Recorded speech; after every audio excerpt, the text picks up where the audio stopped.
Hey people, it's me, Buster Green. Okay, so random dumb story about what I did this weekend is that after several years of patiently waiting to do it, I finally went on the Ninja Turtle Shell Raiser, which as I understand is currently the world's steepest and also the world's tallest indoor roller coaster.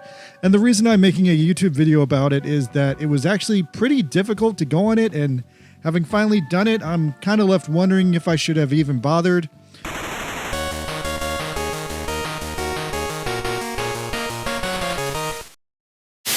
この番組はヨランのスポンサーの提供でお送りします。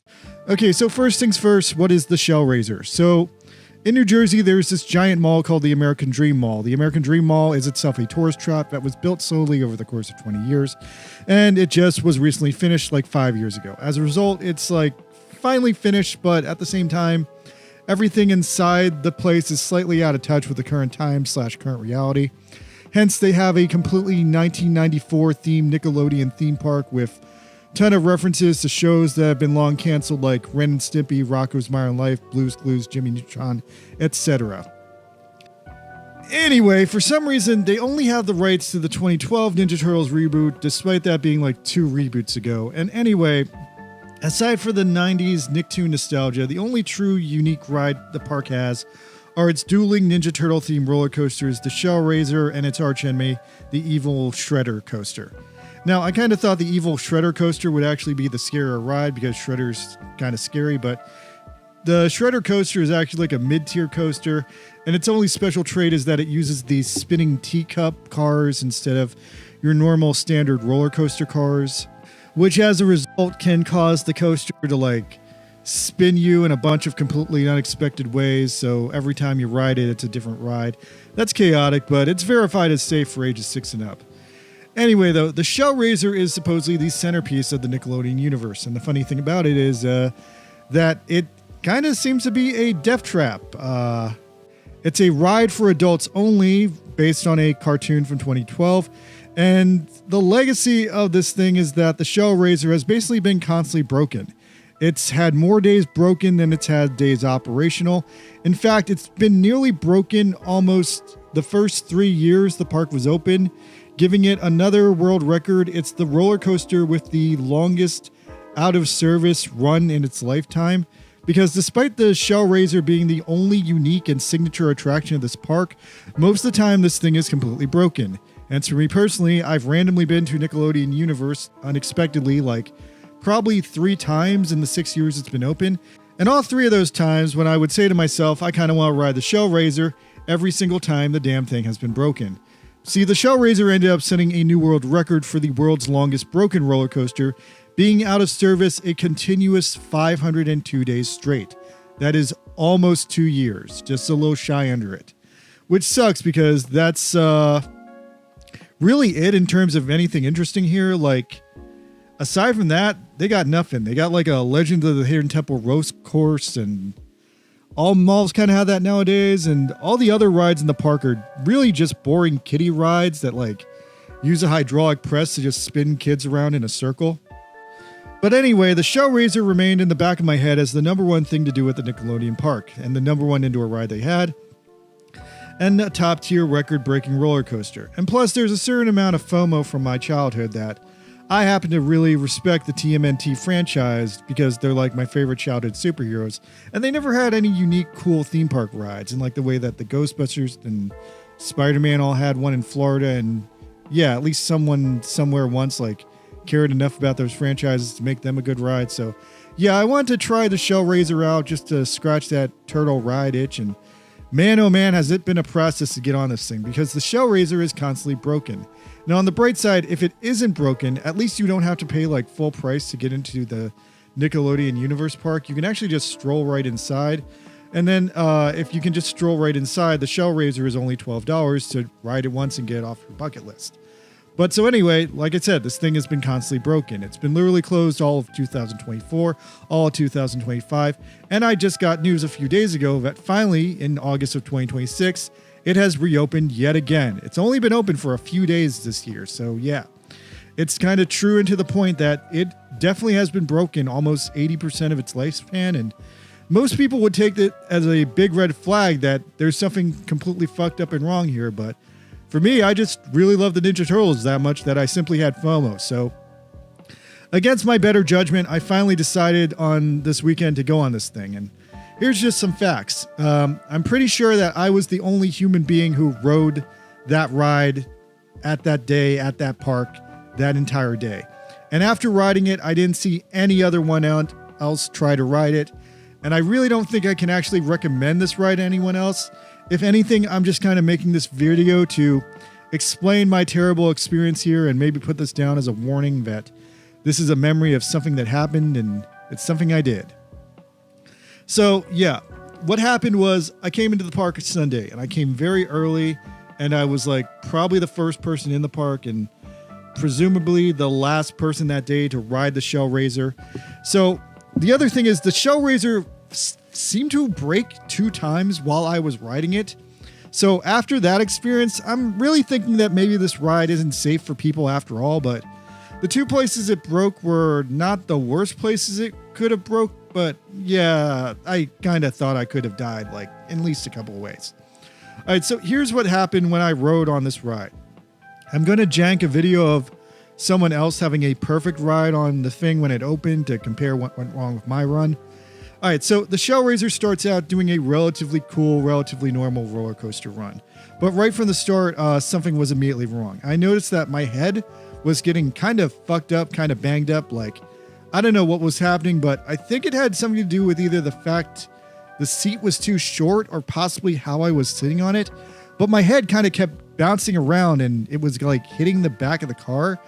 So I kind of like tried to adjust myself to sit tighter with my back against the seat to stop that from happening. So there's the first problem with the ride, that if you sit in the front seat the wrong way, the back of the headrest can just bop you in the head. So yeah, that's insane. There definitely should be a stronger, tighter bodyguard or more cushion around the head area minimum.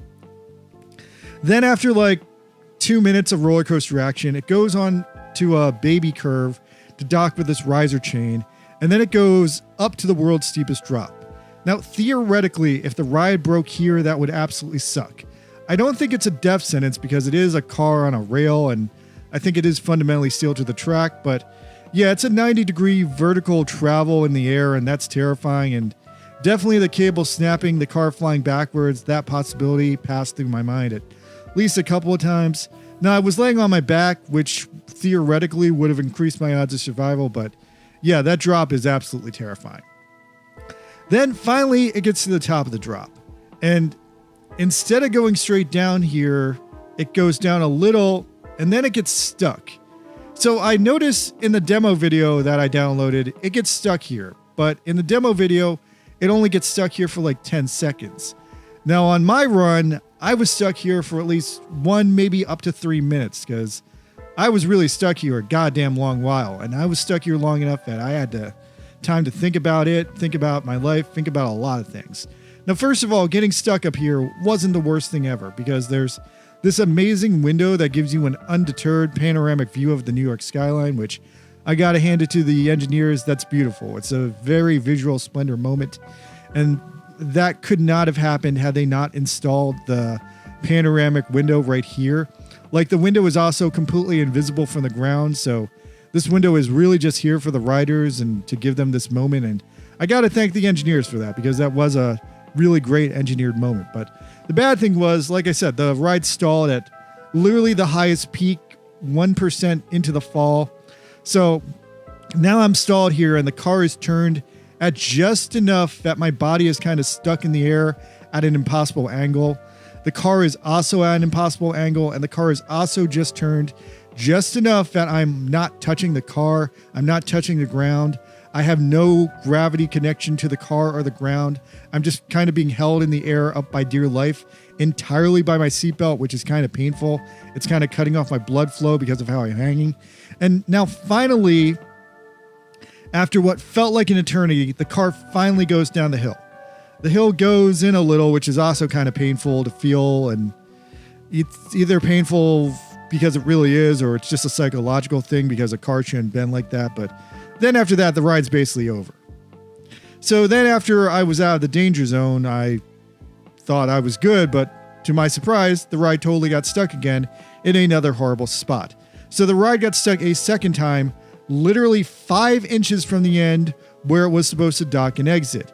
And because of this 5-inch discrepancy, the ride wouldn't unlock, and I had to sit there in like pure agony another damn 5 minutes. So yeah, I was just sitting at the dock because what had to happen was they had to send another roller coaster car all across the track to bump my car back to the starting line. Now, this was less painful and less scary than being stuck in the air, but the fact it was way longer and way more boring also completely sucked. I felt like they were wasting my time in the park. And the fact that logistically they could have just opened the seatbelt and I could have jumped out was also really annoying. But I guess the car was like bolted in to not release anyone until it got back to where it started. So yeah, it took me like 5 more minutes to just sit here in the heat of boredom until I got bumped back to the start and finally released. So that was that. I survived the shell raiser, but I did feel afterwards that I was like almost on the verge of puking and I had to lay down for at least 3 hours to get back to normal. Now, I want to say that the shell raiser was a bad experience and you should probably not ride it unless you really insist on it for some stupid reason. But there was one more thing that surprised me after the fact. So after the fact, the staff ran 1 or 2 more empty cars after mine, I guess to like test the track and pay close attention to what went wrong with my ride and try to figure out if they could fix it. And that worked for me because I wanted to film my own video of the roller coaster. And when I was filming my own video, it seemed like somehow the drop tower on the shell raiser was wobbling, like perhaps an unsafe amount, perhaps too much.